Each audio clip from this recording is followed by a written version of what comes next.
पिछले टर्म पर हम लोग 10वीं कक्षा का सामाजिक विज्ञान पढ़ रहे थे। मैं शैलेंद्र कुमार सिंह। पिछले टर्म पर मैं आप लोगों को इटली और जर्मनी के एकीकरण के बारे में बताया था। आज हम ब्रिटेन के एकीकरण के विषय में पढ़ेंगे और यह ब्रिटेन का एकीकरण किस प्रकार हुआ इसके बारे में जानकारी प्राप्त करेंगे। ब्रिटेन का एकीकरण। ब्रिटेन साम्राज्य में अंग्रेज, वेल्स, स्कॉट या आयरिश जैसे बहुत सारे राज्य थे, बहुत सारा समाज था जिसे निर्जाति कहते थे। मतलब जो पूरा ब्रिटेन देश है उसमें कोई एक तरह की जात नहीं थी बल्कि अनेक जातियां रहती थी। जैसे अंग्रेज थे, वेल्स थे, स्कॉट या आयरिश, इन्हें निर्जाति कहा जाता था। औद्योगिक क्रांति के बाद आपको मालूम है कि औद्योगिक क्रांति इंग्लैंड में ही शुरू हुआ था। तो औद्योगिक क्रांति के बाद ब्रिटेन की आर्थिक शक्ति बहुत ज्यादा बढ़ गई थी और उस समय एक बहुत अच्छा काम हुआ था। एक्ट ऑफ यूनियन, एक कानून लाया गया था ब्रिटेन के अंदर। उस कानून के जरिए United kingdom of great Britain का गठन हुआ।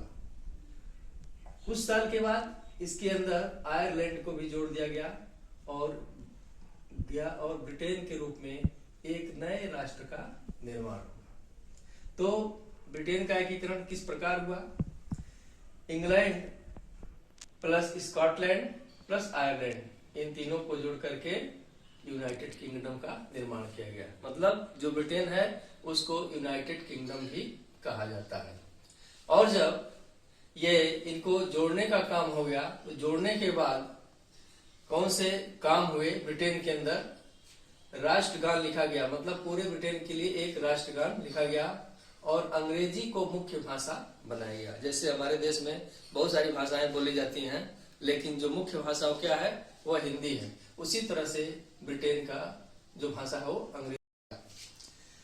ब्रिटेन का राष्ट्रध्वज भी बनाया गया। मतलब इंग्लैंड का जो फ्लैग था, स्कॉटलैंड का जो फ्लैग था, आयरलैंड का जो फ्लैग था, इन सब को एक में सम्मिलित करके एक यूनियन जैक बनाया गया। मतलब ब्रिटेन का राष्ट्रध्वज भी बनाया गया जो यूनियन जैक के नाम से जाना जाता है। तो इस तरह से ये इंग्लैंड का जो है ये ग्रेट ब्रिटेन का एकीकरण किया गया। इसके बाद ये दूसरा चीज है, राष्ट्रीय एकीकरण में दृश्य कल्पना क्या था? दृश्य कल्पना राष्ट्रीय एकीकरण में। तो दृश्य कल्पना यह जो बिल्कुल अमूर्त चीज है। किसी अमूर्त चीज को हम मूर्त रूप में देखते हैं तो उस प्रक्रिया को, उस प्रोसेस को जो है दृश्य कल्पना कहते हैं। इसमें रूपक होता है। जैसे जब किसी अमूर्त विचार जैसे लालच, स्वतंत्रता, ईर्ष्या, मुक्ति, इन सब चीजों को किसी व्यक्ति या किसी चीज के जरिए इंगित किया जाता है तो इसे रूपक कहते हैं। तो 18वीं और 19वीं शताब्दी में रूपक का प्रयोग राष्ट्रवादी भावना के विकास को मजबूत बनाने में किया गया। जैसे भारत में भारत माता एक रूपक है। भारत माता कोई ऐसा नहीं है कि कोई ये मूर्त चीज है या कोई सजीव चीज है, बल्कि एक कल्पना है जिस कल्पना को हम रूपक कहते हैं। उसी तरह जर्मनी में जर्मेनिया थी, इसी को दृश्य कल्पना कहते हैं। और इसने जहां जहां इस तरह की चीजें अपनाई गई, इसने उस देश को बहुत ज्यादा प्रभावित किया और राष्ट्रवाद को मजबूत किया उन सब जगहों पर। इसमें कुछ संकेतों का भी प्रयोग किया जाता था। जैसे टूटी हुई बेड़ियां। टूटी हुई बेड़ियां का मतलब था आजादी का मिलना। प्रतीकात्मक अर्थ था इसका जो है। बाज छाप कवच। बाज छाप कवच का मतलब जर्मन साम्राज्य की प्रतीक शक्ति। बलूत पत्तियों का मुकुट का मतलब था बहादुरी। तलवार, तलवार का जो प्रतीकात्मक अर्थ था मुकाबले की तैयारी। और तलवार पर लटकी जैतून की डाली, यह प्रतीक था शांति का चाह। और काला, लाल और सुनहरा तिरंगा ये 1848 में उदारवादी राष्ट्रवादियों का झंडा, जिसे जर्मन राज्य के ड्यूक्स ने प्रतिबंधित घोषित कर दिया था। इसके अतिरिक्त उगते सूर्य की किरणें, ये प्रतीकात्मक अर्थ था नए युग का सूत्रपात। तो यह चीज जो है प्रतीकात्मक अर्थ के रूप में भी समझता है। इसके बाद राष्ट्रवाद के बाद साम्राज्यवाद क्या होता है, साम्राज्यवाद क्या होता है। मतलब पहले तो यूरोप के अंदर राष्ट्रवाद आया, राष्ट्रवाद की भावना या राष्ट्रवाद की लहर चली, लेकिन वही राष्ट्रवाद आगे चल करके साम्राज्यवाद के रूप में परिवर्तित हो गया। तो साम्राज्यवाद क्या होता है, साम्राज्यवाद किसे कहते हैं, इसको एक परिभाषा के माध्यम से समझ सकते हैं। जैसे जब कोई देश अपने देश की शक्ति को बढ़ाता है सेना और अन्य साधन का प्रयोग करके, तो उसे साम्राज्यवाद कहते हैं। दूसरे शब्दों में शूमा के अनुसार, शूमा एक इतिहासकार रहे हैं, उनके अनुसार साम्राज्य पूंजीवाद का सर्वोच्च दशा का नाम है।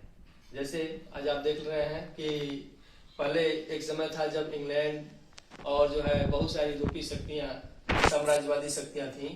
आज के समय में चाइना अपने आप को एक साम्राज्यवादी शक्ति के रूप में पेश कर रहा है और वह एक तरह से पूरे विश्व में दादागिरी दिखलाने का काम कर रहा है। तो सेम यही सब काम जो है पहले यूरोपीय देश किया करते थे और धन बल के मदद से वह गरीब राष्ट्रों को अपना गुलाम बनाने का काम करते थे।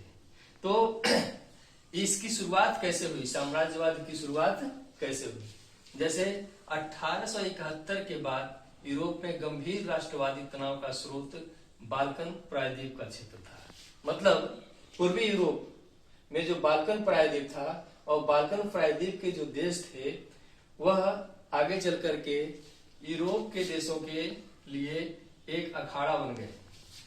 इस क्षेत्र में भौगोलिक एवं जाति भिन्नता थी। इसमें आधुनिक रोमानिया, बुल्गारिया, अल्बेनिया, यूनान, Croatia, Bosnia Herzegovina, Slovenia, Serbia आदि देश जो उसमें शामिल थे।